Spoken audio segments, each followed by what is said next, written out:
სადაც ჩვენი მზის მაღალი გვინდა გამოცადო და ამ გარემოს ავანჩავანი არის ბატონი გოგა. კარგი ერთად ვიყავით. წლები და ასე შემდეგ. ნახევარ ცხოვრებაზე მეტი ერთად გავატარეთ. დიდი ვიცი პოლკოვნიკი იყო და მე კიდე ბატონი. აი ეს რა შენობა? ეს შენობა ჩემო ზურა, ეს არის 1938 წელს აშენებული და ააშენა ბერიამ. ლავრენტი პავლოვიჩ. და ბერია სახლს ეძახიან დღესაც რა. სამთავრობო რეზიდენცია იყო. ეს იყო ყოფილი სამთავრობო რეზიდენცია, შევარდნაძის რეზიდენცია არის. ნუ ეგრე მაშინ უпроსტორეთა ეგ მუშაობდა ყველაზე დიდი ბერიაში ცხოვრობდა? შიგ არა ცხოვრობდა ბერია, მაგრამ ძალიან ბევრჯერ არის დარჩენილი და დაჩას ეძახოდნენ ბერიას დასასვენებელ იმას ეძახოდნენ. ეს არის თბილისი კრწანისი რა, კრწანისი ქვემოთ არის უკვე კრწანისი რომ გამოდიხართ.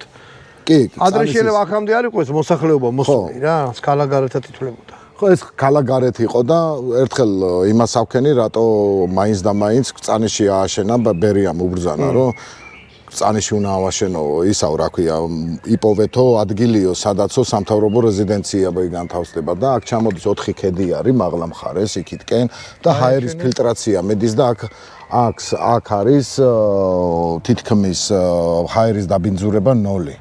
ორი ესეთი ადგილი იქნა არჩეული, ერთი იყო აფხაზეთში ეშერაში და მეორე იყო კრწანიში და დაარსა სამთავრობო კომპლექსი. იმიტომ ბოლოს აქ იყო პრეზიდენტი შევარდნაძე და 2005 წლის მერე ყავს კერძო მფლობელი და კერძო ტერიტორიაა ეხლა. ანუ შენახარ ეხლა ამის ავანჩავანი. აქ კიდე სხვა შენობები ცხოვრობს. არის კი, გვერდზე არის შენობა, სადაც შევარდნაძე მუშაობდა.